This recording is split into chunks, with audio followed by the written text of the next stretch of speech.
detailed reports of men who fought that day and returned to their bases, of men who were shot down, later escaped from the German stalags, evaded pursuit, and eventually returned to England.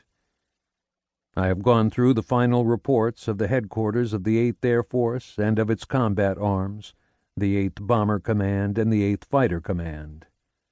There were also the records of the United States Strategic Bomb Survey, which afforded a 20/20 hindsight of the attack and its results, and include the papers of German industrialists who were in the attacked ball-bearing plants during the raids and afterward. I have also studied German Fighter Command reports and have talked with German pilots who flew that October day against our bombers. In addition to all these first-hand verbal reports and documentary records, accounts, and analyses, there were thousands of feet of film to be studied. Films taken by the Germans, taken by gun cameras in the Messerschmitts and Heinkels, Junkers and Focke-Wulfs and other fighters, and films taken by crewmen aboard the battered flying fortresses of 8th Bomber Command. These are the sources that made up this story.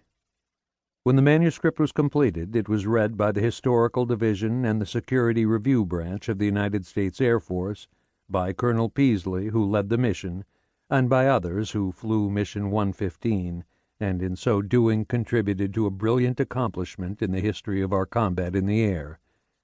I am grateful for their valuable suggestions. Responsibility for any inadvertent errors, however, is mine.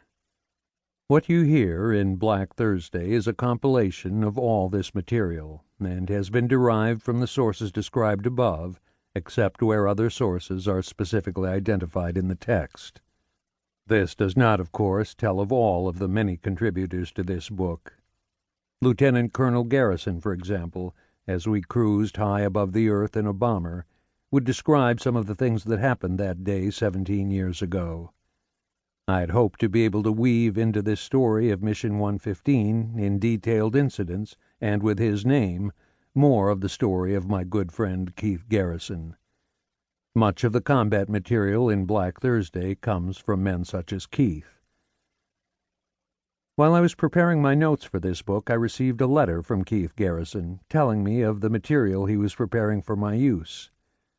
"I hope," he wrote, "to have the material assembled before too long, and I will quickly send it along for your evaluation. It won't be a finished or a polished job. SAC doesn't afford us the luxury of secretaries, and I'm getting this out late at night after flying all day. It will come, all of it, straight from the old ticker, as I can remember most of the details as if it happened only yesterday and not 17 years ago. My story will be different, as it will be from the other side of the ledger. We were anything but in the policy-making end of the game at that time. As a matter of fact, you couldn't get much farther down on the totem pole as far as chain of command was concerned. We were nothing but a fine combat crew hanging on by our toes and trying just to stay alive. By virtue of surviving this mission, my third, and several following in which we suffered heavy losses, I inherited the job of squadron navigator, and then started flying group, wing, and division lead missions, even though I was only 19 years old and less than 6 months out of flying school. At the October 14th stage of the game, however, we were flying in the low squadron of the low group over the target, near the end of the bomber stream in the order of battle, and you can't get much more vulnerable than that. I'm sorry for the delay in getting all this stuff to you. I have been so busy learning my new job and getting a recheck in the B-52 that I haven't had a moment of spare time. But this is something that I really want to do, and I will make the time. It is painful to write that Keith never found the time that he needed. 3 days after he wrote this letter to me, Keith Garrison was killed in the flaming crash of his B-52 bomber. In a way, I hope this book will stand as a strong and living memory to Keith and the men with whom he flew then and through all the years since Mission 115. You will not find Keith Garrison's name throughout this book, as you will find the name of his former commander, Bud Peasley, but he is there, for this too was Keith's battle. I have flown also with Bud.